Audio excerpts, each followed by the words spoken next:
सर्वभूतेषु मातृरूपेण संस्थिता।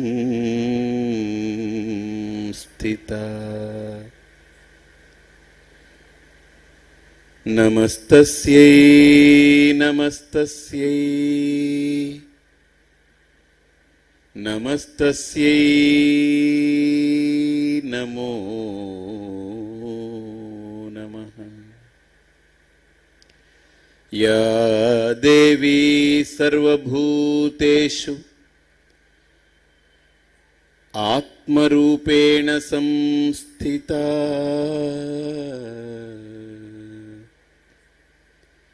नमस्तस्यै नमस्तस्यै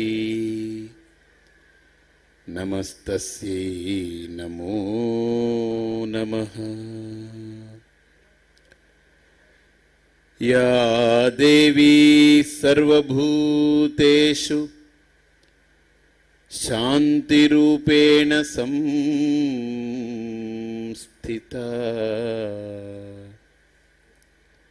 नमस्तस्यै नमस्तस्यै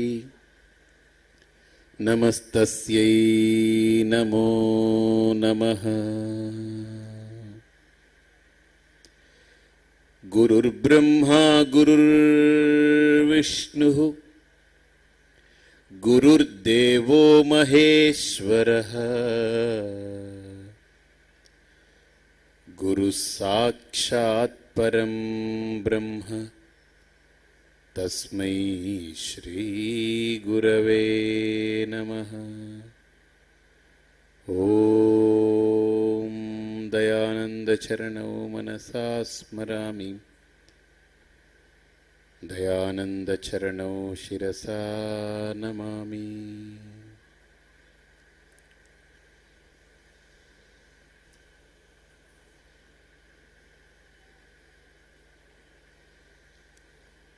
सुरपूजिते शङ्खचक्र गदाहस्ते महालक्ष्मी नमोस्तुते।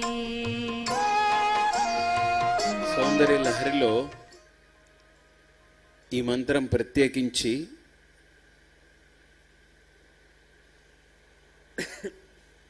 అమ్మవారి యొక్క ఉనికి ఏ విధంగా ఉంటుంది, అమ్మ అంటే అంతటా ఉండేది. సాధారణంగా మనం భగవంతుడు అంటే ఏదో ఒక గదిలో ఉంటుందేమో, అంటే మనకు ఒక మాస్టర్ బెడ్రూమ్ కావాలి ఉండడానికి.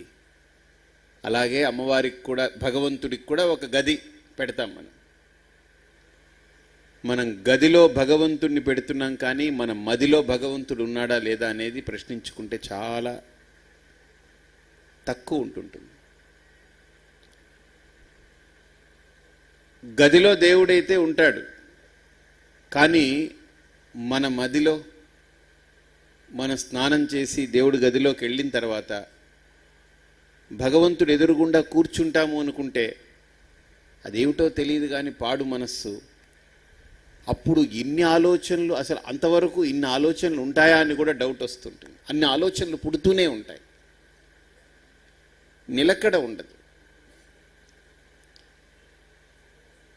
అంటే మన మనస్సు ఆ భగవంతుడితోటి పూర్తిగా ట్యూన్ అవ్వలేదు, అనుసంధానం కాలేదు. మనం ఏదైనా ఒక సినిమా చూస్తున్నాము, లేదా ఒక టీవీలో ఒక మంచి సీరియల్ చూస్తున్నామనంటే మన మనస్సు దాంతో ఏకోన్ముఖమైంది, ఒకటైపోయింది, ఏకీభవించింది. అందుకనే ప్రతి సీన్లోనూ మన మనస్సు అలాగా అటు ఇటు చలించకుండా ఫోన్లు వస్తున్నా సైలెంట్లో పెట్టేసి, లేదు ఎవరు తలుపు కొట్టినా ఏం చేసినా అసలు పట్టించుకోకుండా మనం అంత శ్రద్ధ ఎందుకు పెడుతున్నామనంటే మన మనస్సు దాంతో జత కలిసింది, ఒకటైపోయింది. ఎప్పుడైనా మీరు గుర్తుపెట్టుకోండి, మన మనస్సు దేనితో అయినా అనుసంధానం అయిపోతే, కలిస్తే, ఇక మీరు ప్రత్యేకంగా ఏమండి నేను పూజలో కూర్చుంటున్నాను నాకు కాన్సన్ట్రేషన్ ఉండట్లేదని అనక్కర్లేదు. నేను చాలామంది వింటూ ఉంటాను, ప్రవచనాలకు వెళ్ళిన ప్రతి చోట చాలామంది అంటారు, స్వామీజీ నేను మెడిటేషన్ చేస్తున్నాను కానీ కాన్సన్ట్రేషన్ ఉండట్లేదు అంటారు. అదేంటిది? ఇంక మెడిటేషన్ ఏం చేసినట్టు? నేను మెడిటేషన్ చేస్తున్నాను కానీ కాన్సన్ట్రేషన్ ఉండట్లేదు. నువ్వు మెడిటేషన్ చేసేదే కాన్సన్ట్రేషన్కి, నీ కాన్సన్ట్రేషన్ లేకపోతే మెడిటేషన్ ఎలా అవుతుంది? అది అవ్వదు కదా. కాబట్టి దాన్ని మెడిటేషన్ అనొద్దు. దాన్ని నీ కాన్సన్ట్రేషన్ లేదు అని అంటే దాన్ని మెడిటేషన్ అనలేవు. మెడిటేషన్ అంటే అర్థం ఏంటంటే నీ మనస్సులో రెండవ తలంపు లేకుండా ఏక తలంపు మీద నీ మనస్సు పూర్తిగా నిమగ్నమై దాంట్లో నిలకడ పొంది ఉన్నప్పుడు నువ్వు దాన్ని చూసి ఆస్వాదించగలిగే స్థితిని ధ్యానము అంటారు.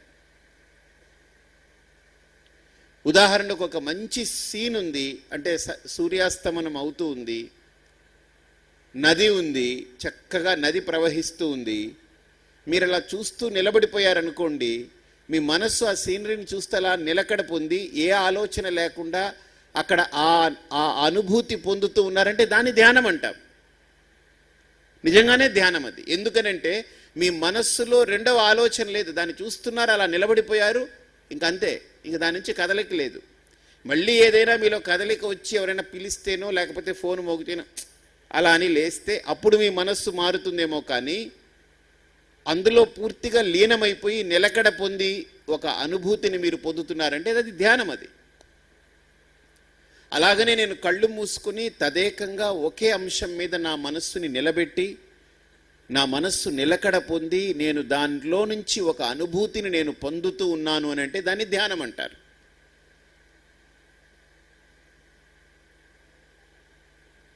కాబట్టి నాకు ఒక వస్తువు మీదనో ఒక అంశం మీదనో నిలకడ లేదు అని అంటే దాన్ని ధ్యానం అనలేరు. అలాగే నేను దేవుడి గదిలోకి వెళుతున్నాను, స్నానం చేశాను, మంచి టవల్ కట్టుకున్నాను, లేకపోతే మంచి చీర కట్టుకున్నాను, ఉతికింది, అన్నీ బాగానే ఉన్నాయి, కానీ అన్నీ మంచివే. కూర్చున్న తర్వాత నా మనసు కూర్చోదే అక్కడ. ఒకవేళ బలవంతంగా నా మనస్సుని కూర్చోబెట్టినా అందులో దేవుడు ఉండడే. ఏదో ఒకటి ఎలా వెళ్ళిపోతామనంటే, ఒక కోతి ఎలాగైతే కొమ్మలు ఎగురుతూ ఎగురుతూ దాటుతూ చెట్లు దాటిపోతూ అలా వెళ్ళిపోతూ ఉంటుందో, మన మనస్సు కూడా ఒక్క ఆలోచనని పట్టుకుని ఇంకా ఎక్కడికెక్కడికో వెళ్ళిపోతూ ఉంటుంది. పలు విధాలుగా ఒక్కటి పట్టుకుంటుంది, ఇంకా అక్కడి నుంచి ఎక్కడికి వెళ్ళిపోతుందో తెలియదు. 10 నిమిషాలు అయిన తర్వాత మళ్ళీ పూజలో చూస్తే మళ్ళీ విచిత్రంగా అనిపిస్తుంటుంది. కాబట్టి భగవంతుడు అనేది మనం ఎదురుగుండా పెట్టుకున్నాము, దేవుడు ఇక్కడే ఉన్నాడు అనేది ఒక దృఢమైన భావన. కానీ ఒక్కటి గుర్తుపెట్టుకోండి, అంతకంటే సత్యం ఏమిటనంటే ఇది అసత్యమని చెప్పట్లేదు, ఇది ఒక భావన. భావన అనే శబ్దం మీరు బాగా గుర్తించాలి. భావన అంటే నా యొక్క మనస్సులో నేను ఏర్పరచుకున్నటువంటి ఒక సంకల్పం. నా ఎదురుగుండా అమ్మవారు ఉంది అని అనుకోవడం నా భావన, నా సంకల్పం. అదిగో ఒక రూపం పెట్టుకుని ఇదిగో ఇక్కడ పెట్టి శివుడు అమ్మవారని మనం భావిస్తున్నాం. కానీ వాస్తవానికి ఏంటంటే శివుడు అమ్మవారంటే ఇదేనా? కాదు. ఇదే అయితే ఇంక వేరే ఇంకో గుడి ఉండకూడదు, ఇంకో రూపం ఉండకూడదు, ఇంకొక దేవుడు ఉండకూడదు, అలాగ లేదుగా.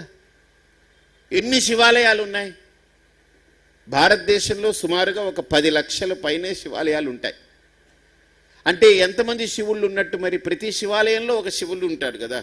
మరి 10 లక్షల శివాలయాల్లో ఎంతమంది శివుళ్ళు ఉన్నట్టు? బాగా గమనించండి. 10 లక్షల శివలింగాలు ఉండొచ్చేమో, కానీ 10 లక్షల మంది శివుళ్ళు ఉంటారా? ఉండరు. ఒకే శివుడు ఉంటాడు.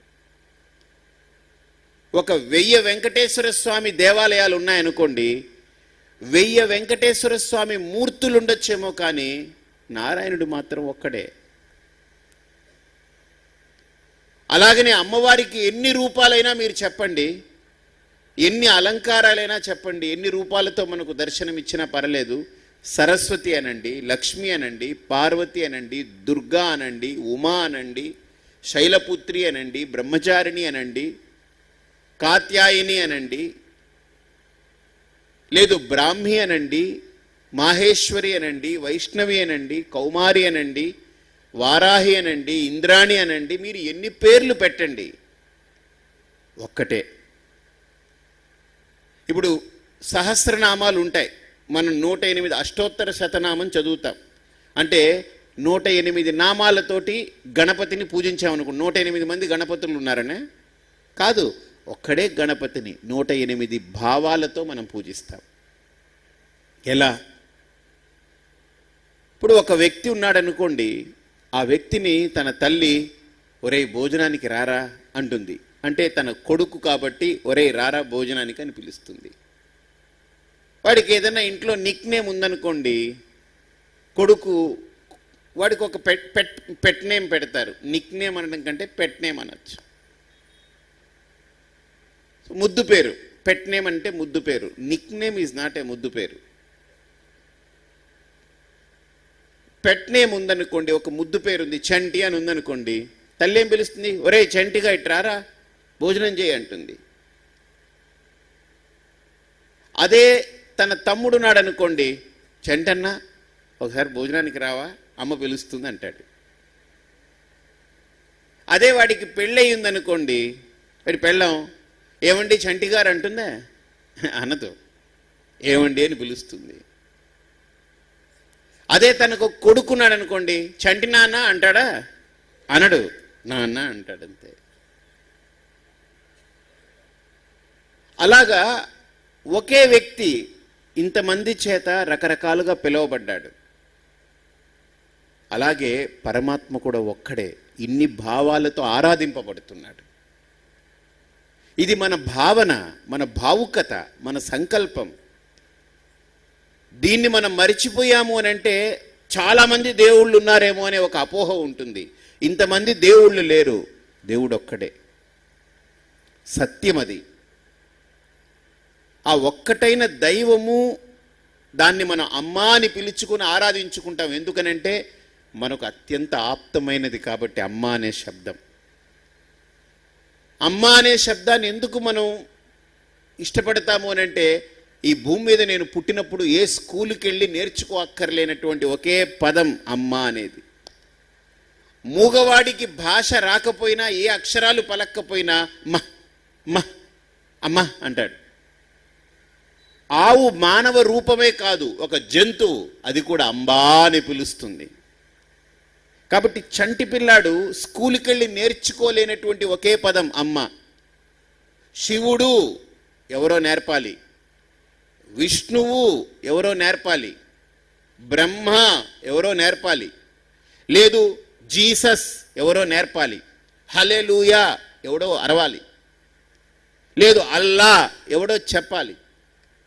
కానీ అమ్మ అనేది ఎవరన్నా చెప్పాలా? ఈవెన్ ఇన్ఫ్యాక్ట్ మీ నాన్న గురించి కూడా, నాన్న గురించి చెప్పాలంటే అమ్మ చెప్తుంది, ఒరేయ్ మీ నాన్నరా, నాన్న అను, నాన్న అను అంటే నేర్పుతుంది. అది మెల్లగా నాన్న నాన్న నాన్న అంటుంది. నాన్న గురించి అమ్మ నేర్పితే నేర్చుకుంటుంది బిడ్డ. కానీ అమ్మ అనే పదాన్ని అమ్మ నేర్పక్కర్లేదు, ఎవ్వరూ నేర్పక్కర్లేదు. స్వతహాగా ప్రకృతి తనకిచ్చినటువంటి వరం. అందుకనే ఈ భూమి మీద ఏ దేవుడైనా సరే అమ్మవారి పాదాల దగ్గర అలాగా దాసులై ఉంటారు. హరిహర బ్రహ్మాదులు కూడా, శివుడు కూడా, విష్ణువు కూడా, బ్రహ్మ కూడా. ఎందుకనంటే మహాశక్తి కుండలిని విసతంతు తనీయసి. అమ్మవారి యొక్క శక్తి ముందు ఏ దేవుడైనా సరే తల వంచి ఉండాల్సిందే.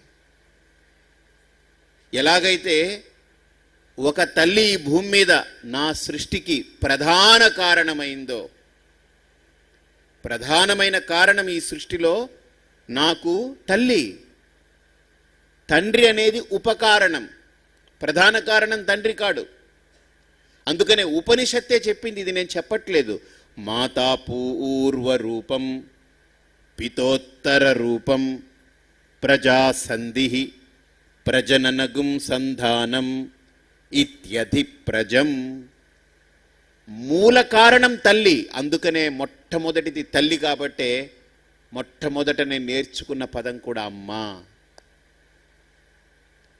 అందుకనే దేవతలందరూ కూడా దాస్యము చేస్తారు ఒక్క శక్తికి, దాన్ని అమ్మ అని అంటుంది.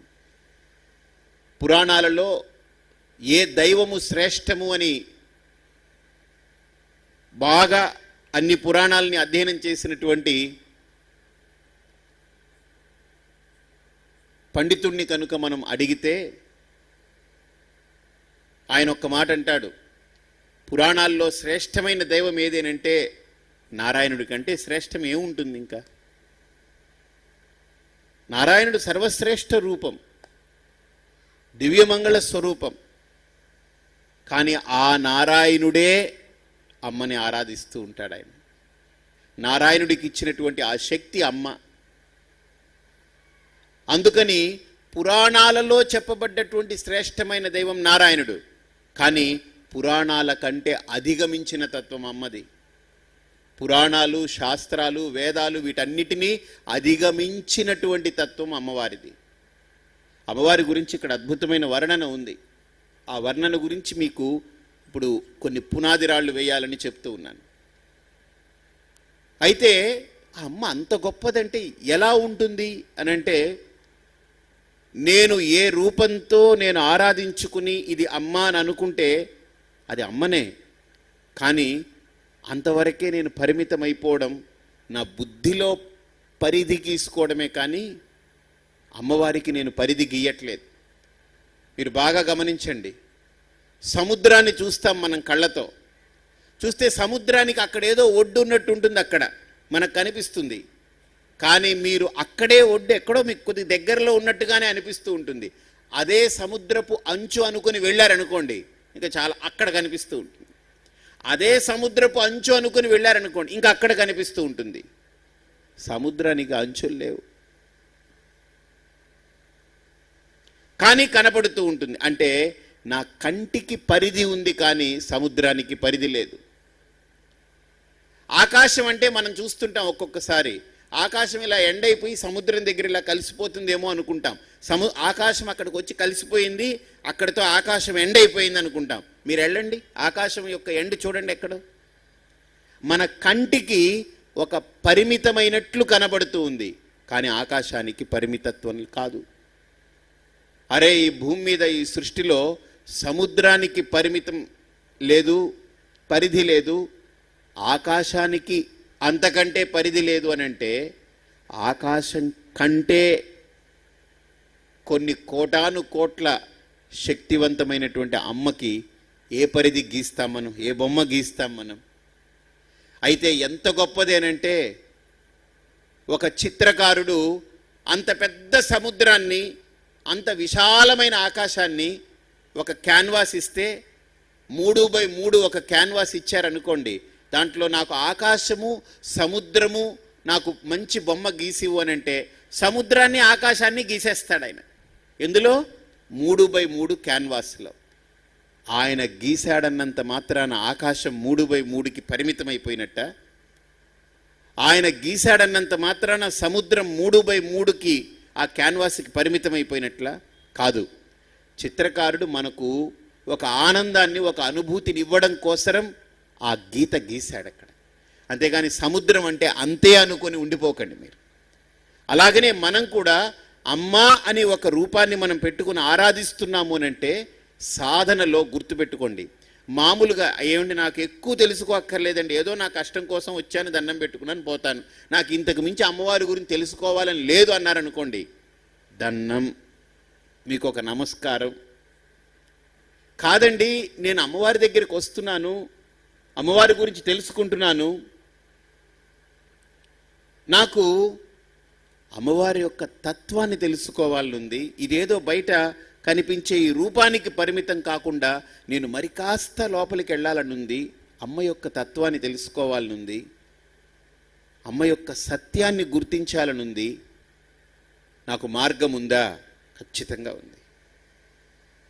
నేను ఆరాధిస్తున్నప్పుడు, అమ్మ అన్నప్పుడు ఆ విగ్రహానికి, ఆ రూపానికే పరిమితమై ఆరాధిస్తూ నా ఆరాధన చివరికి వెళ్ళేటప్పటికీ ఒక ఆలోచనకు వస్తాను, నేను పూజ చేస్తున్నాను, ఈ దైవం పరిమితమైందా, అపరిమితమైనదా?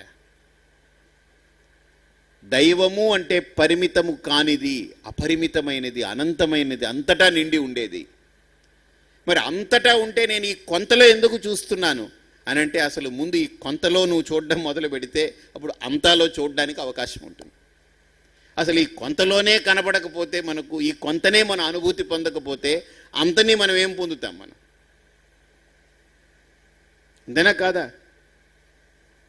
ఇప్పుడు ఎవరికో మనం బయటికి వెళ్ళాం, ఒక మంచి రుచికరంగా ఈ కర్బూజా పండు ఉంటుంది, ఎర్రగా, ఈ వాటర్ మెలన్ అంటారు, పుచ్చకాయ ఉంటుంది.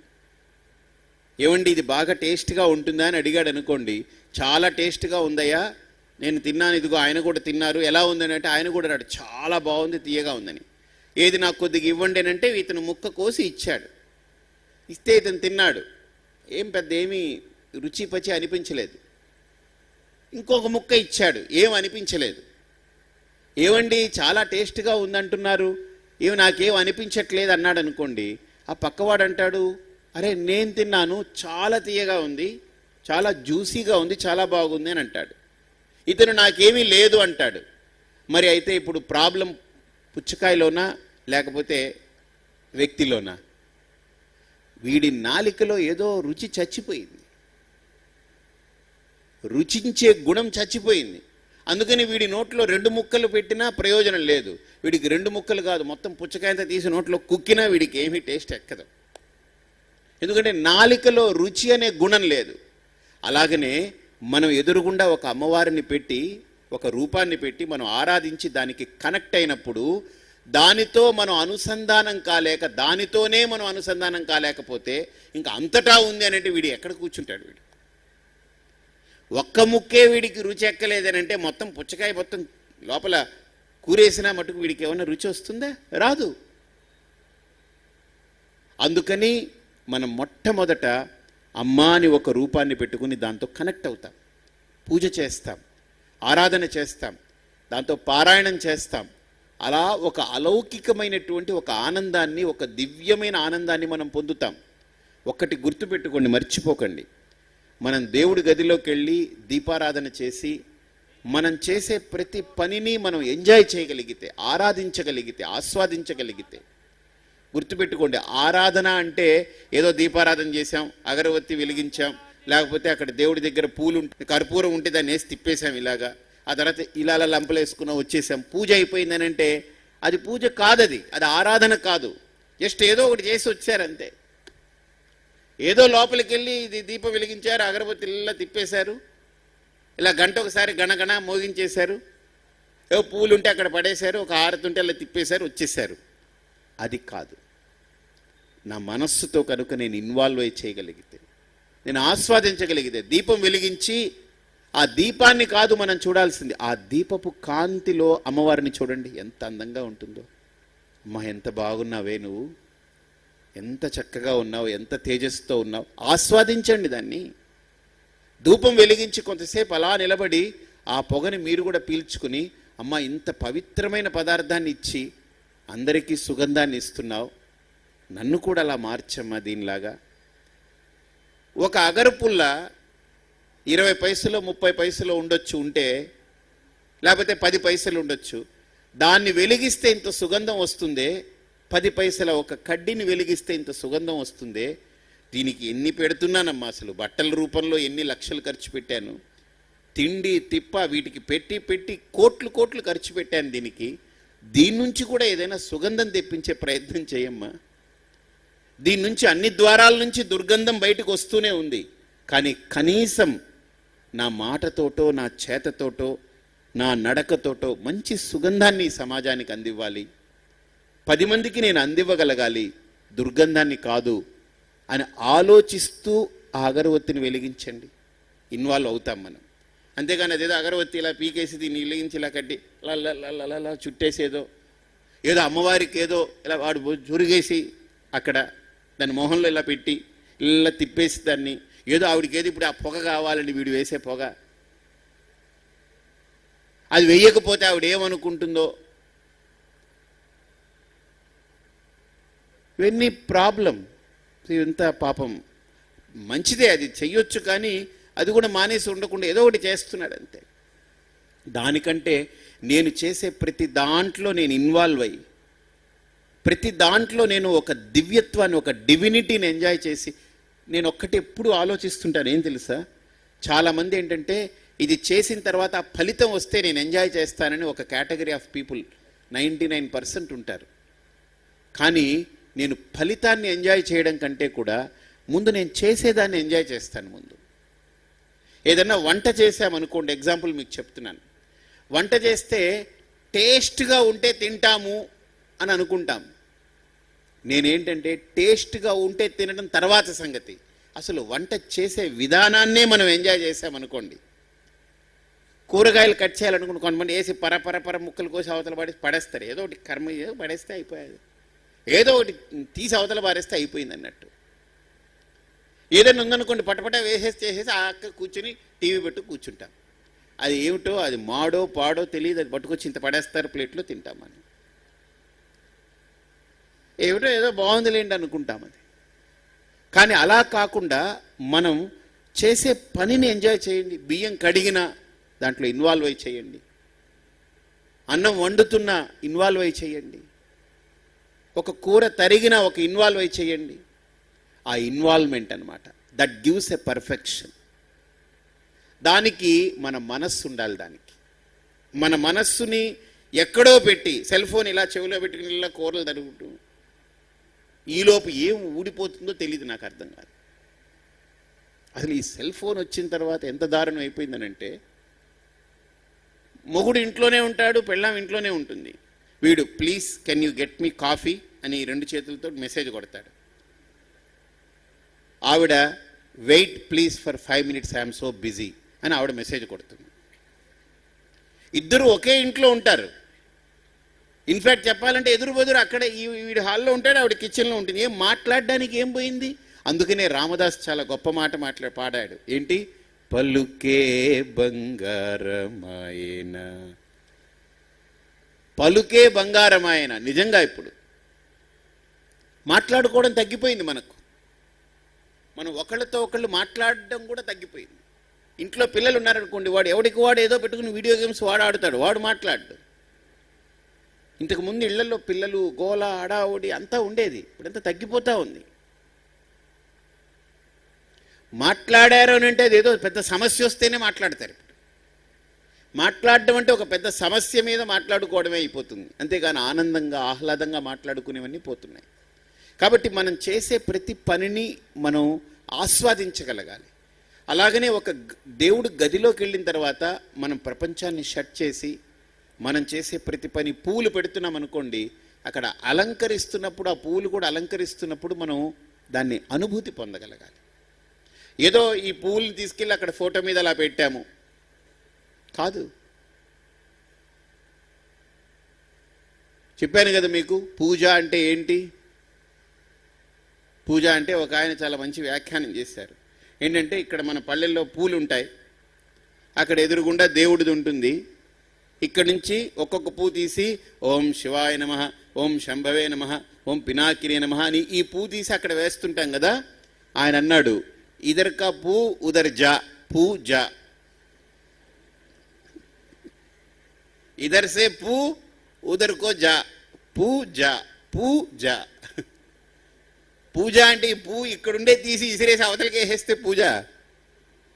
ఇసిరి పాడేస్తారు కొంతమంది. ఓం శివాయ నమః, కేశవాయ నమః, నారాయణ నమః, మాధవాయ నమః.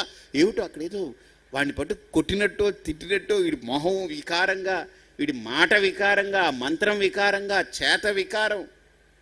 ఏమిటో అరే ఎంత ఇన్వాల్వ్ అయి పవిత్రంగా ఈ 2 చేతులు పరమాత్మ ఇచ్చాడు, పుష్పాలను ఇచ్చాడు, పూజ చేస్తున్నాను, ఒక పవిత్రత. మీరు ఎక్కడికో వెళ్ళి పెద్ద పెద్ద సాధన చేయక్కర్లా, మన ఇంట్లోనే మనం కూర్చుని హాయిగా పూలు తెచ్చుకుని ఆ భగవంతుడికి అంతా అలంకరించి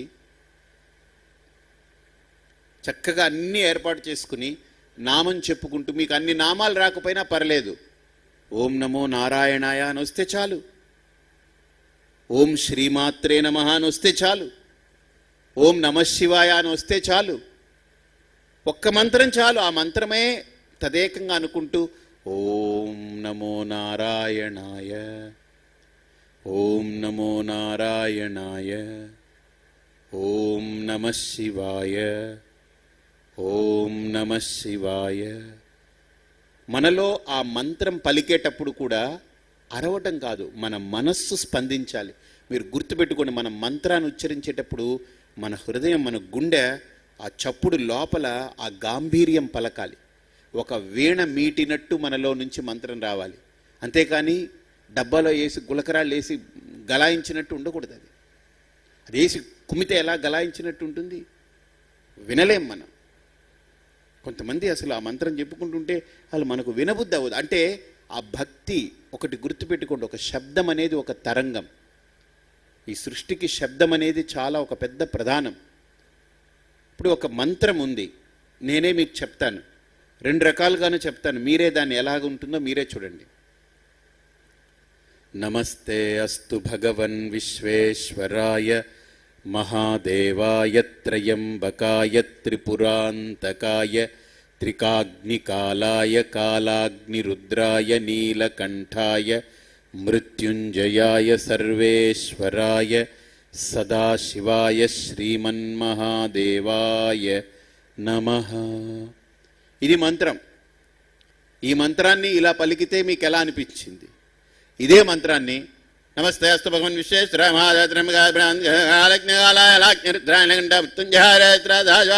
మహాదేవాయ నమః అన్నారనుకోండి, బాబోయ్ శివుడు మాట దేవుడు ఎరుగు, పక్కన మనకి బండి ఉంటే తీసుకెళ్ళి నెత్తి మీద వేద్దాం అనిపిస్తుంది. ఎందుకు ఆ అరుపు ఏంటి అసలు? అసలు ఒక రకమైన శరీరంలో ఒక ప్రకంపన రావట్లేదు. మీకు వచ్చిందా రాలేదా? రాలేదంటే మళ్ళీ చెప్తాను, మీరు బండలు గంటలు వేసేయకండి. అదే ఆహ్లాదంగా కూర్చుని ఒక్కొక్క ఆ శబ్ద తరంగం, అది దాన్ని ఆస్వాదించడం నేర్చుకోవాలి మనం. నేను ఎందుకు చెప్తున్నానంటే ఈ స్టెప్స్ అన్నీ మనకు అర్థమైతే ఇప్పుడు చెప్పబోయేది అర్థమవుతుంది.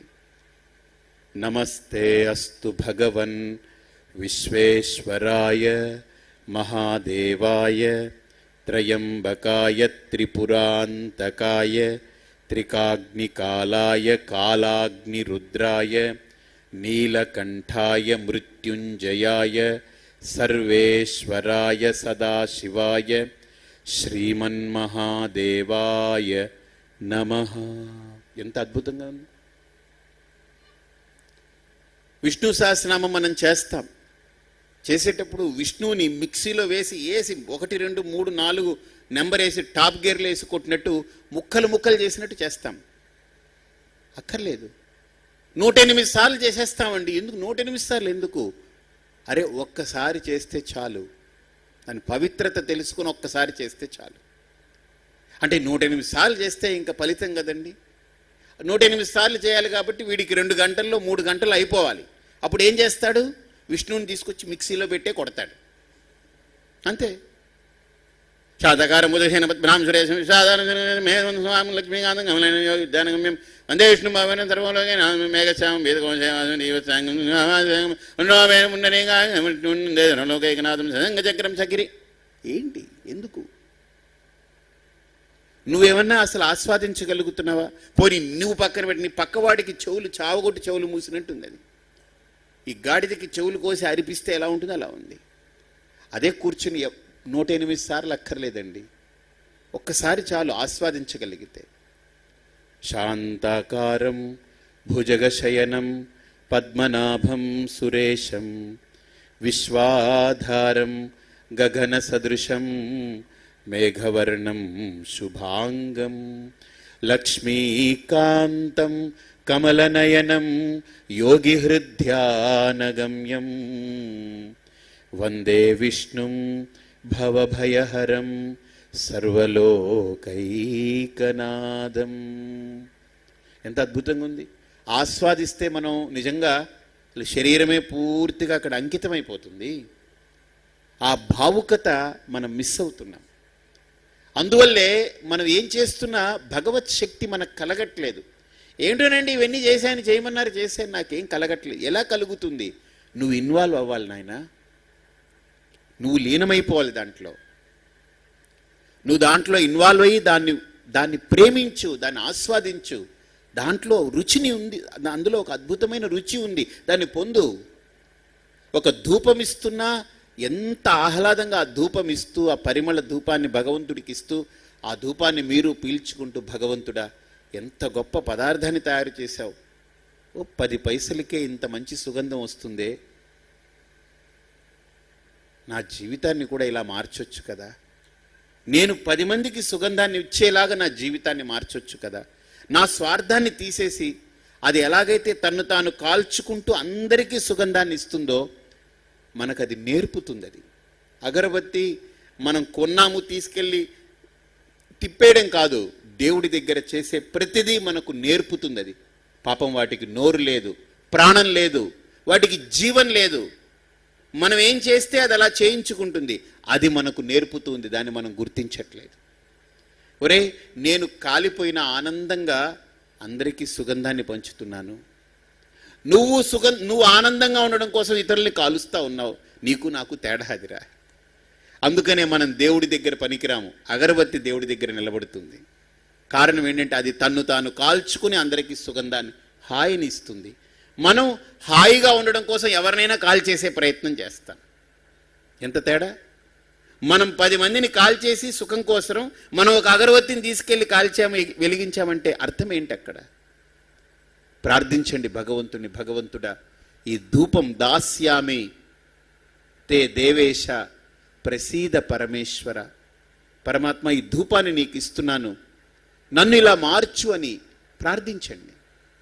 మనం అలాంటి ప్రార్థనలోకి, అలాంటి ఆరాధనలోకి వెళ్ళగలిగితే సాధనకి మనం సంసిద్ధమవుతాం. ఈ సాధనలో చెప్తున్నారు ఇక్కడ, తటిల్లేఖాతన్వీం తపన శశివైశ్వానరమయీం నిషన్నాం షన్నామప్యుపరి కమలానాం తవ కలాం మహాపద్మాటవ్యాం మృదితమలమాయేన మనసా మహాంతః పశ్యంతో దదతి పరమాహ్లాద లహరీం. ఒక మహాశక్తిగా అమ్మవారు ఉష్ణాన్ని ప్రేరేపిస్తున్నారు, కాంతిని ఇస్తుంది. ఏది వేడిగా ఉంటుందో అక్కడ వెలుగు ఉంటుంది. ఉదాహరణకు సూర్యుడు, ఉదాహరణకు వేడి మన అగ్ని వేడిగా ఉంటుంది, వెలుగుని ఇస్తుంది. ఆ ఒక్క పదార్థం 2 చేస్తుంది. అలాగే అమ్మవారు ఉష్ణము అనంటే సమస్తాన్ని పుట్టించి పోషిస్తుంది. వెలుగు అనంటే మనందరికీ ఒక బాట వేసి నడిపిస్తూ ఉంది. బాగా ఆలోచించండి. మరి ఆ అమ్మవారు ఎక్కడ ఉంది అని ఒక్కసారి మనం ప్రశ్నిస్తే అన్నిటికీ కారణభూతమై ఉంది, అన్నింటినీ నడిపిస్తుంది అని అంటే, ఇప్పుడు సపోజ్ నేను చీకట్లో వెళ్తున్నాను, నాకు వెలుతురు కావాలి, టార్చ్ లైట్ పట్టుకుపో అన్నారు ఎవరో, నేను టార్చ్ లైట్ పట్టుకుని వెళుతున్నాను అనుకోండి, టార్చ్ లైట్ ఎక్కడ ఉండాలి నాకు వెలుగు ఇవ్వాలంటే? టార్చ్ లైట్ మా ఇంట్లో వెలిగించేసి నేను అలా వీధిలోకి వెళ్ళాను అనుకోండి, నాకు వెలుగు ఉంటుందా? ఉండదు. నేను చీకట్లో నడుస్తున్నాను కాబట్టి టార్చ్ లైట్ కూడా ఎక్కడ ఉండాలి? నా దగ్గరే ఉండాలి. అంతేనా కాదా? అలాగే అమ్మవారు నాకు వెలుగిస్తుంది అని అంటే, నన్ను నడిపిస్తుంది అని అంటే అమ్మవారు ఎక్కడ ఉండాలి? ఆవిడ ఎక్కడో కూర్చొని నేను ఇక్కడ ఉంటే నడిపించడం కాదు, ఆవిడ నా దగ్గరే ఉంది. గుర్తుపెట్టుకోండి, నా దగ్గరే ఉందా? అయితే మరి ఎక్కడుందండి? నాకు ఎక్కడ కనిపించదే. నీకు కనిపించాలంటే సాధన చేయాలి. ఒక ఆయన అన్నాడు, ఏమండి దేవుడు అంతటా ఉన్నాడు కదండి గురువుగారు అన్నారా? అంతటా ఉన్నాడు. మరి అంతటా దేవుడు ఉంటే నాలో కూడా ఉన్నాడు కదండి? ఉన్నాడు, తప్పకుండా ఉన్నాడు. అంతటా అంటే నువ్వు అంతట్లో ఒక భాగమే కదా. నీలో కూడా అంతటా ఉన్న దేవుడు నీలో కూడా ఉంటాడు. అప్పుడు మరి నాకు కనపడట్లేదు ఏంటండి అంతటా నాలో ఉన్నప్పుడు? ఆయన గురువుగారు అన్నారు, వెంటనే పాలు తీసుకొచ్చి దీంట్లో నెయ్యి ఉందిరా అని అడిగాడు.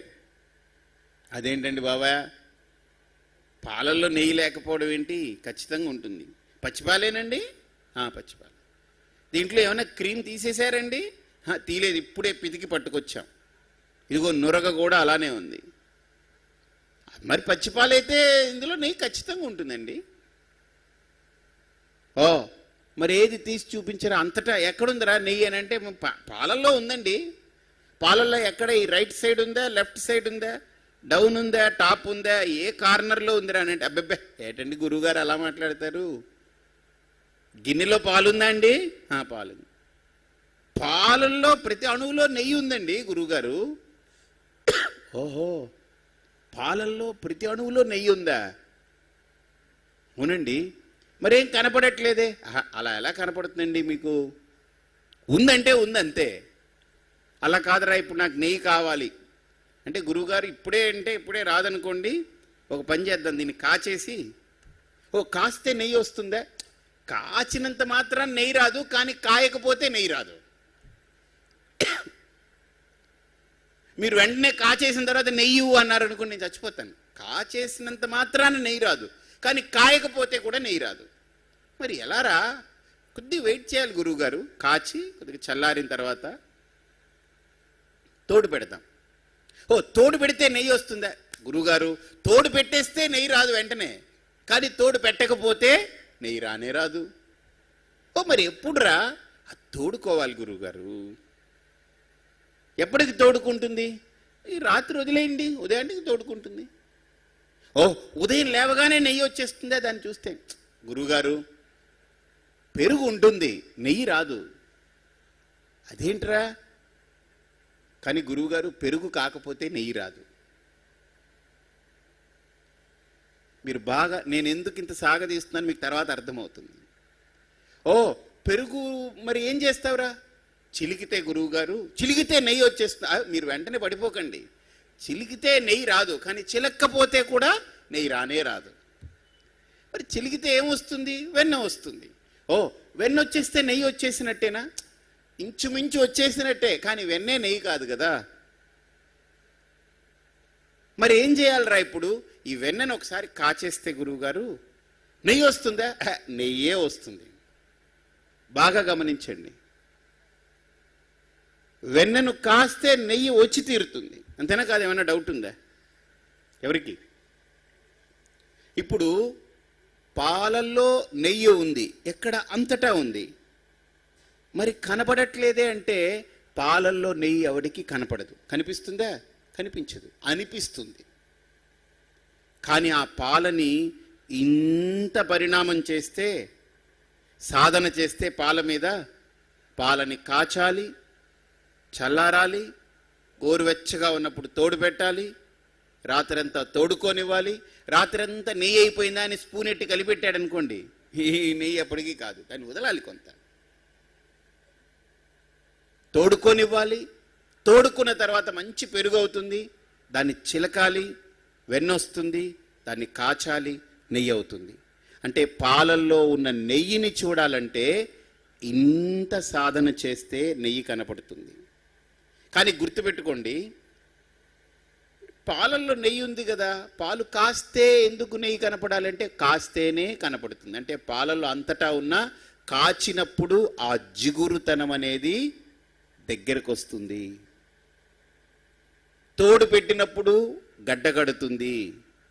దాంట్లో కొద్దిగా నీళ్లు పోసి పెరుగైన తర్వాత చిలుకుతూ ఉంటే వెన్న బైక్ వస్తుంది. ఆ జిగురంతా, ఆ ఘృత పదార్థం ఏదైతే ఉందో, పాలల్లో ఉన్నటువంటి ఆ ఆయిల్నెస్ ఏదైతే ఉందో, అదంతా సాలిడ్గా మారి, అదంతా అణువులు, అవంతా ఒక సాలిడ్గా మారి ఒక వెన్న ముద్దలా తయారై పైకి వస్తుంది. దాన్ని తీసి నీట్గా కాస్తే నెయ్యి అవుతుంది. కాబట్టి నెయ్యి అనేది పాలల్లోనూ ఉంది, పెరుగులోనూ ఉంది, వెన్నలోనూ ఉంది. వెన్న కరిగించిన తర్వాత నెయ్యిగానే ఉంది.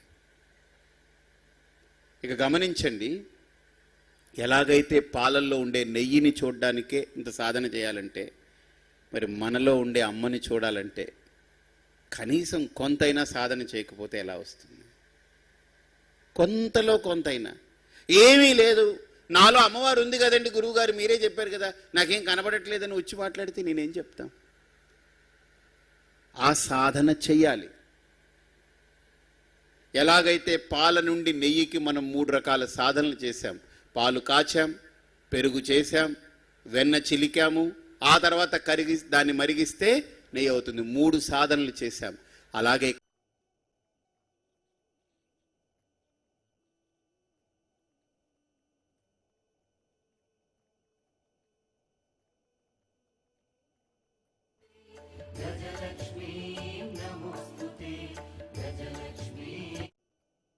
కావాలి. ఆ 3 సాధనలు చెయ్యగలిగితే, ఆ 3 మెట్లు మనం ఎక్కగలిగితే అమ్మవారు మనలోనే ఉన్న ఆ తత్వాన్ని ఖచ్చితంగా మనం చూడగలం. ఆ 3 మెట్లు ఏమిటో, దాన్ని ఎలా ఎక్కాలో రేపు చూద్దాం.